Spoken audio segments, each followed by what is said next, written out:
Hello guys, in this video I will continue on Module 5 Lesson 4 Part 3. Okay, this is the third method for getting the volume of solid revolution. Ayan, V yan dapat. Okay. So, ito naman cylindrical shell method. Ang kaibahan nito from the other two is dapat parallel siya. Yung strip na gagawin mo is parallel dapat dun sa axis. Okay? Para magkaroon ng cylindrical. So, for example, ito, 'di ba? Para magkaroon ng cylinder dyan is you have to get the cylindrical strip, I mean the rectangular strip na parallel dun sa axis. So, kapag ito yung axis mo, pag na-revolve mo siya, magkakaroon ng cylinder. So, di ba ang cylinder, ang volume niya is 2 pi RH. Okay?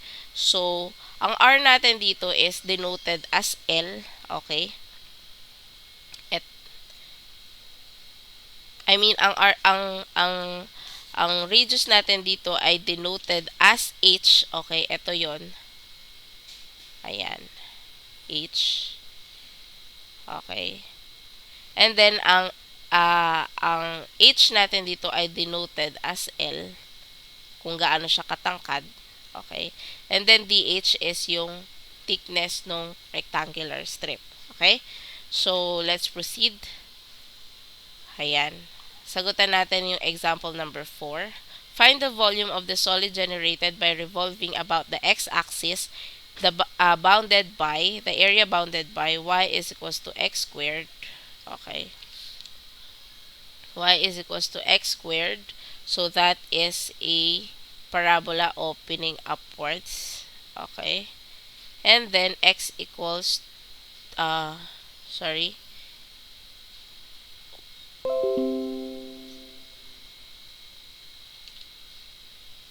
And then, ano pa? Y squared is equals to x. Y squared is equals to x. So, this is a parabola opening rightwards. Ganyan. Okay. Ay, sorry. Ayusin natin yung pag-graph natin.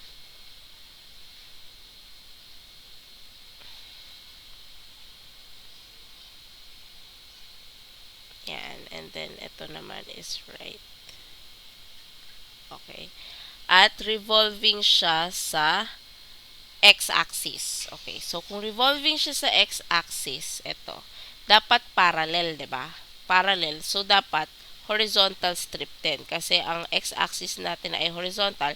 So, dapat ang strip natin is horizontal din. Tapos, dito siya iikot. Okay? So, magkakaroon tayo ng cylinder na pahiga.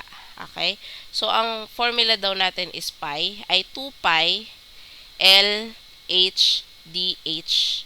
Okay? From A to B. Okay? So, dahil pag ganito to, ang limits natin is y values. Diba? Kapag horizontal, ang limits mo dapat is y values. Pag vertical, ang limits mo dapat is x values. Tandaan nyo yan ha. Kapag horizontal strip, ang limits nyo is y values. Pag vertical strip, ang limits nyo ay x values. Okay?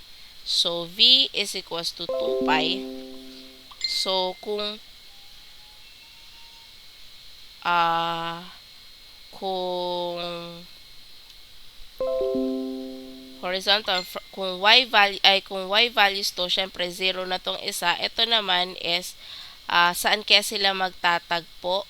Okay? So, x squared. X squared is equals to x. Okay? X is equals to 1. Okay? So, kung ang x natin ay 1, ang y natin is 1. So, ito ay 1, 1.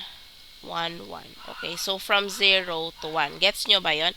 Ang ibig sabihin, kinuha lang natin yung intersection nitong dalawa. Okay? Yung intersection nitong dalawa. In-equate ko yung y niya. So, x squared. Okay? X squared is equals to square root of x. Okay? So, para mawala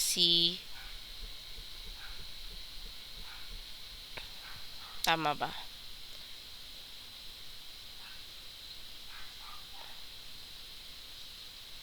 Teka lang ah. Naghang na. Okay. Meron tayong y is equals to x squared at meron tayong y squared is equals to x. Okay? So, ang y nito is x squared at ang y nito is square root of x. Okay. So, para mawala si square root, gawin natin itong squared. So, ito is magiging x to the fourth. Ito ay magiging x. So, x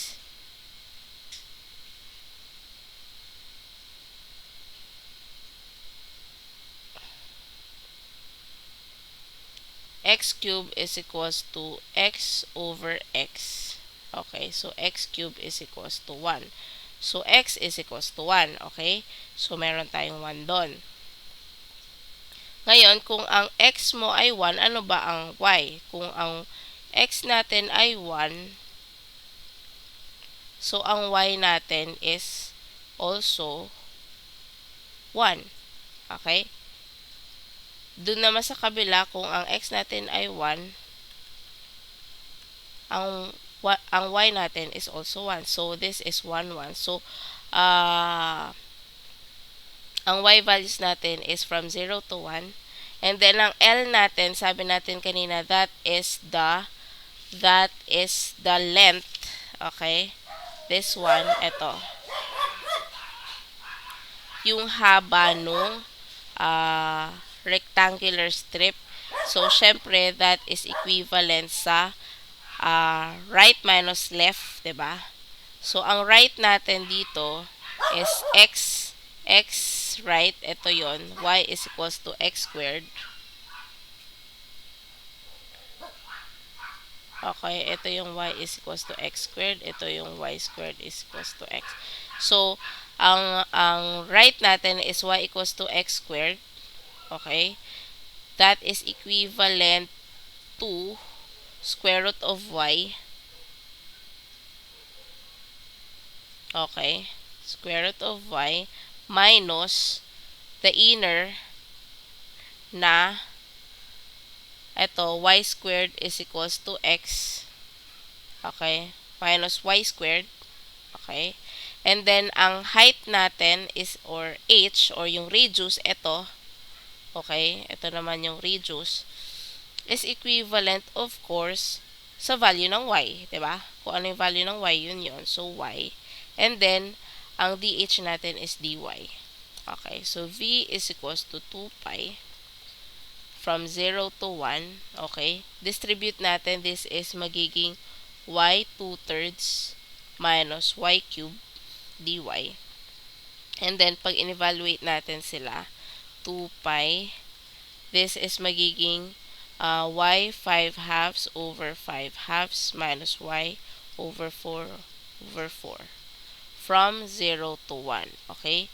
So, kapag in-evaluate natin, v is equals to 2 pi 1 5 halves over 5 halves minus 1 over raised to 4 over 4. Okay, minus 0 kasi 0 lang din naman. Okay. So, that is equivalent sa 1 raised to 5 halves over 5 halves minus 1 raised to 4 over 4. Okay. 3 over 20 times natin sa 2 kasi may 2 pi doon times 2. So, that is 3 over 10 pi. Okay. Cubic units. Okay. So, ganun yung cylindrical method. Okay. You just have to visualize and analyze the graph na mangyari or yung revolution. Okay. So, let's proceed to example number 5. Find the volume of the solid generated by revolving about the y-axis. Dito naman sa y-axis. The area bounded by y is equals to x squared. Okay. So, ganito ulit. and then x equals to 2. X equals to 2. So, kung x equals to 2, mag-intersect sila. 2 squared, this is 2, 4. Okay, this is y is equals to x squared. So, dahil sa y-axis ang axis of revolution, dapat parallel. Okay, so dapat vertical. So, pag umikot yan, may butas sa gitna, cylindrical. Okay, so ang formula natin is 2 pi LHDH from, dahil vertical strip tayo, dapat ang limits or values natin ay x. Okay? From 0 to, from A to B. So, V is equals to 2 pi. Okay?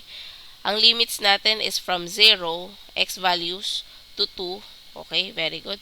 And then, ang L natin is ang L natin here is the length of this. So, that is also, technically, that is equivalent to y.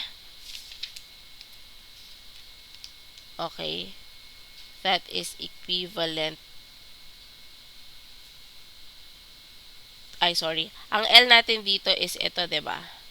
Okay, yan, so that is equivalent to x. Okay, x, at ang height natin equivalent sa y plus ito, 'di ba? Kasi kasama yung y equals to 0. So, y up minus y down. So, ang y up natin is ito. That is x squared. Ang y down natin is y equals to 0. So, 0 lang din. Minus 0. So, ang dh is dx.